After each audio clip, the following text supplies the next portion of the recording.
If you work in an office, chances are you don't really think about fragrances all that much. But this time it's different. You want to leave an impression, so every little detail matters. And as a person who got from a developer to a tech lead position in half a year while studying perfumery, I'll make you smell amazing for that raise. Before going into what scents to use, let's think of some keywords when visualizing a successful professional. Knowledgeable, assertive, trustworthy, and socially well calibrated. In terms of scents, that means smelling fresh and clean for the social part, and woody, spicy for the assertiveness, for the professionalism. The first step to smelling great is good hygiene, so quick showers in the mornings, deodorants, and changing clothes. But keeping in line with the social aspect, no overspraying. You don't want to be the cologne guy. 1 to 3 sprays is more than enough for an office setting. So number 10 is something we need to get over with, and that's a whole group of super popular fragrances.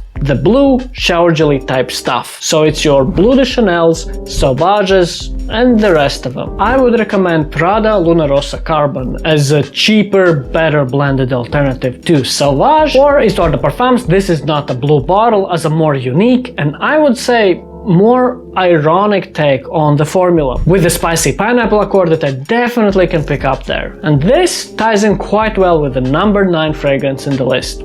Aventus. It's a massive hit since 2010, and for good reason. People have called it a panty dropper, the fragrance of the century, and God knows what else. But the matter of the fact is that, just like with working out, you will get more compliments from men than women. Regardless, the pineapple opening, the smoky woody heart, and the super clean musk in the background is a winning formula. It does cost quite a bit though, and the consistency has been a huge issue for years now, so I would recommend going for similar scents. It could be cheap clones like Armaf, Club de Nuit Intense Man, or Mont Blanc Explorer, or maybe you want a similar vibe with the clean pineapple musk combo, in which case I would recommend Aaron Terence Hughes Haze Blue. A fruity pineapple smell that lasts ages but has almost no woodiness, and I like it for that. You could also go for Nishane Hachivat for a more unique juniper berry gin-like smell, or Mancera Cedrat Bois for an overall best price for value. Now that that's out of the way, let's go with some more interesting scents. Number 8. Molinard Fig. This is a fragrance that you wear when you don't want the smell of cologne. As the name suggests, it's a fresh green fig with a salty sea air scent that just transports you near a Mediterranean seaside. To me, it evokes childhood memories of eating figs at the Black Sea in Crimea, so this scent is quite dear to my heart, since I can't really go back there anymore. The perfumer that made this scent is Mathieu Nardin, and it lasts on me for around 4 to 5 hours. My recommendation is to use 2 to 3 sprays in the morning before work, and the hotter it's going to be, the less sprays you should make. And I think that this is a great hidden gem worth trying out. Next one is Parfums d'Empire Malime, made by Marc-Antoine Carticciata. This is a truly beautiful herbal scent. The first few hours here smell to me like nettle with a hint of berries, and those probably contain ionones, which are also used for the iris note. And it definitely has an irisy facet, which I personally am not a huge fan of, but lots of people enjoy that. Some people can pick up a pickle juice odor in the top notes of this fragrance, and I kind of understand where they're coming from, but to me it's not a deal breaker at all, because it adds an interesting, slightly vinegary aspect to the fragrance. To me, it dries down in a very much characteristic Parfums d'Empire way. A bit harsh, sour, with a salty, leathery aspect in the background, and then it settles down in a warm, cozy, ambery scent. And I love nettle, so this had to be included into the list. Bitter, green, evocative of nature, and I mean, it's very much professional. What's there not to like? Except the projection and costs.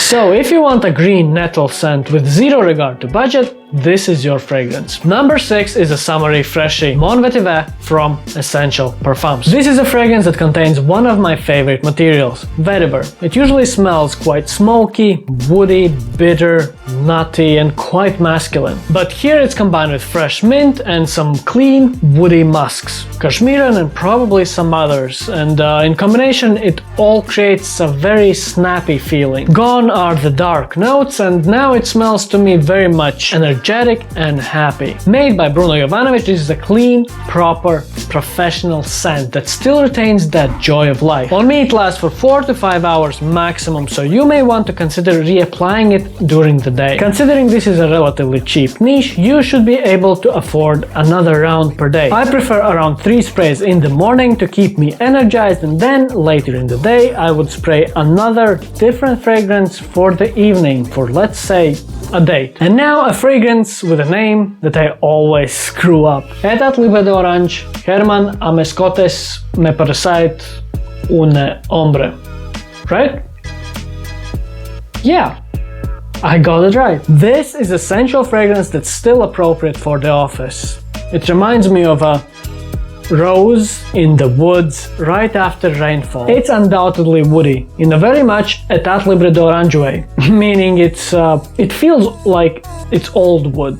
You know, like there's history behind it. Also, there's a sour rose going on as well, and geosmin, a molecule that quite literally smells of fresh rain or wet soil. Oh, and ambroxan, definitely. And this one's made by Quentin Bish, a perfumer that you should keep in mind because he's had some pretty big wins under his belt so far. Anyways, it lasted me for about 5 hours, but due to how unique it smells, I usually go for 1 to 2 sprays only, just to make sure that nobody gets offended. Jesus Christ, dude. At number 4 we've got an absolute classic, Dior Fahrenheit. Made in the 80s by Michel Almerac and Jean-Louis Suzac, this is a gasoline-smelling macho man's fragrance that burns through nostrils and women's hearts alike. Well, it used to, before reformulations at least. These days it still opens up gasoline-like, but quite quickly it dries down into a green, musky, clean scent that many people find quite irresistible. Especially me. At first I hated the smell of Fahrenheit, but this is the fragrance that got me into the game. Despite me hating it, it captivated me. It's a masterpiece. Even after the 34 years that it had to live. This will fill the need for a classic scent with an ultra-masculine edge and clean professionalism.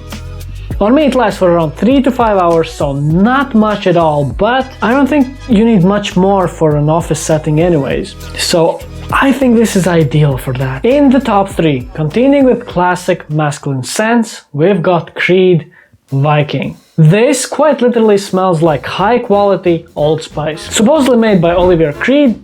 I'm saying supposedly because there is a history of misattribution on Creed's part, but more on that later. Anyways, this is spicy, fresh, super clean, and ultra masculine in a gentlemanly way. To me, it doesn't remind of Vikings at all.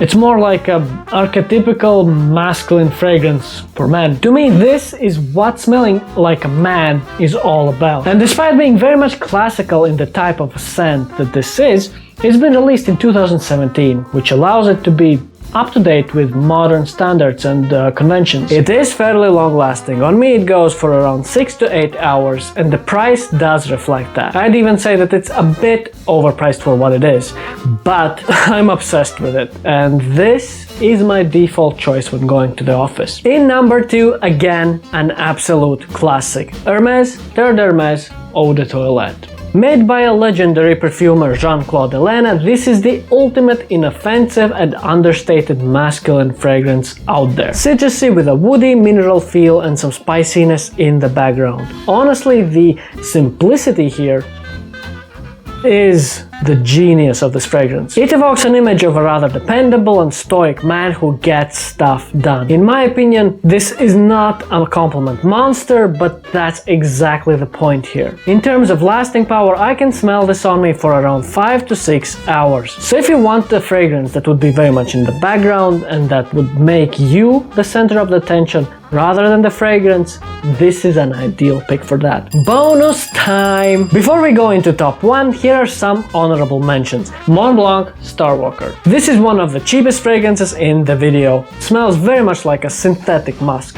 Macrolide Supra with this shower jelly vibe. Definitely reminds me of minimalist fragrances, something in the lines of eccentric molecules, for example. This is far from the best pick out there, but if you want a hidden gem cheapie, worth a try. Montal Intense Pepper. This is a super clean and a super spicy fragrance with a supporting moss note in the background. If you do decide to go for it, I wouldn't recommend anything more than a single spray. It lasts for eons.